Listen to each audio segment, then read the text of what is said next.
He is from Lakewood, and he's last but not least. Let's give a big welcome to Mr. Matt Bettinger.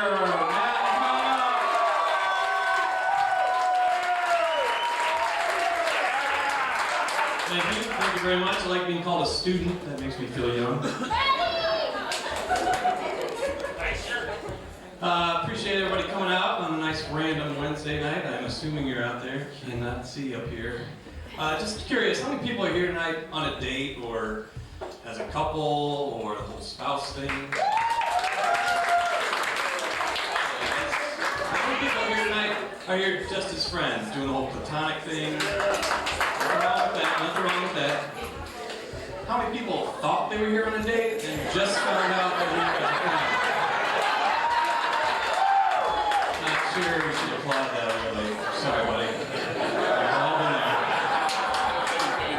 Alright, I'm going to change the subject. It's going to be real subtle. Watch this. So speaking of painful and legendary rejections, I should tell you I do work for the Cleveland Cavaliers. I'd like to give it up for some of my co-workers here tonight and give them a round of applause. It's kind of a rough month.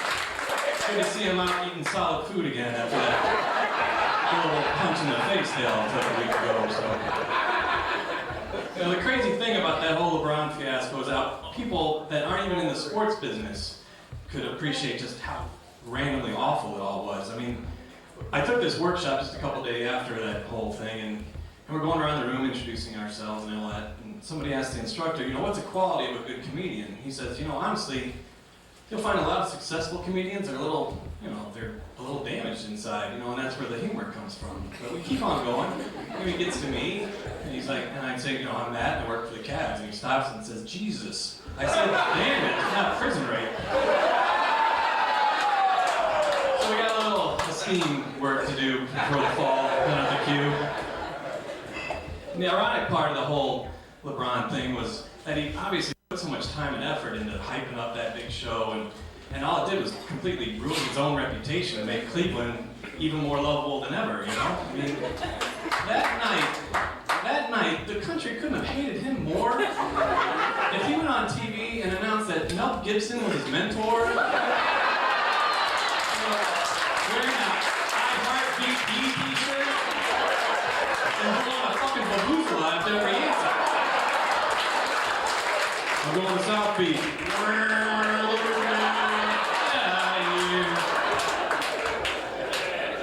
I would have loved it. I love random shit, you know, except when it feels like a kick in the junk, you know. And last month for my birthday, my friends, honestly, they kidnapped me for my birthday. Literally, they threw me in the back of a car and drove me 3 or 4 hours to Indiana. They didn't tell me where or why we were going, why anyone goes to Indiana, I don't know. I had no idea. We get to this podunk town in the middle of nowhere and they announce, surprise, Maddie, we got your front row tickets to see 80s super band Loverboy.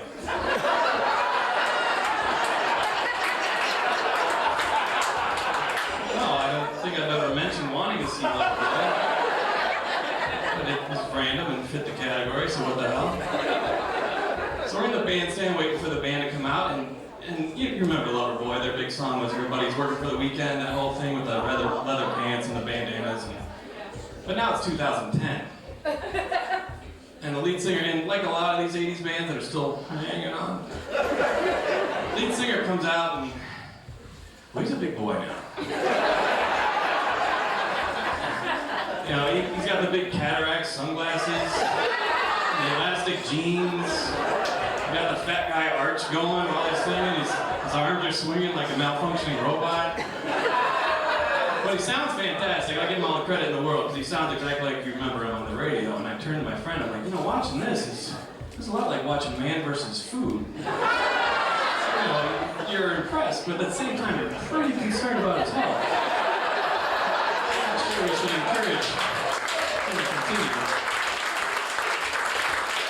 The latest random thing that I'm doing is online dating. It's been mentioned here before, but online dating. Anyone else dipping their toe into that petri dish? You don't have to applaud. It's quite all right. It's probably a better kept secret. And you've seen these things. They have all the flowery names, eHarmony, the Match, the Soul Lover, all that crap, those kind of names. But after doing this for a couple of months, I started to come up with some names for websites that would probably be a little more truthful as to what's going on these websites, such as lieaboutyourage.com, nextstopcathoarding.com. If this works out, we're going to tell people we met in line at Starbucks. My single life is bugging the holy shit out of my married friends and family.com. Because that's what motivates all this stuff. With all these married friends are in my ear saying, Matt, there's millions of desperate, lonely people online. You've got to get into that. It's perfect for you.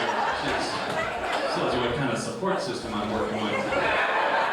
But how these systems work is they've got teams of experts, right?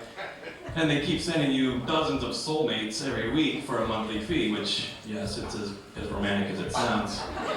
And one of their brilliant ideas is if you see someone you think is interesting, you're supposed to send what they call an icebreaker question, which turned out to be a painfully generic question in the hopes of starting, obviously, a painfully generic conversation with somebody you've never met. And some of their experts came up with these brilliant ones like, do you like restaurants? What? Do you like being alone? What the hell do you think I'm online for? And the best one is, do you believe in premarital sex?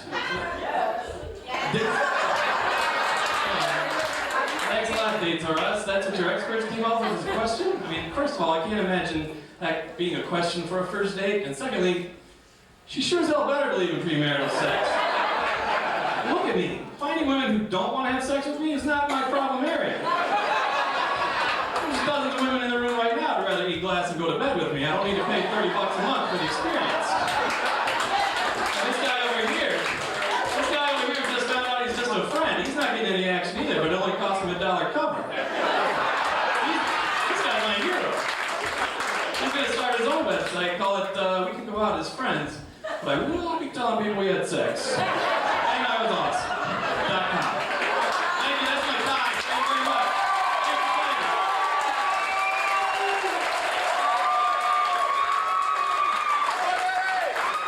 Matt Benninger, everybody. Yeah, hey, let's keep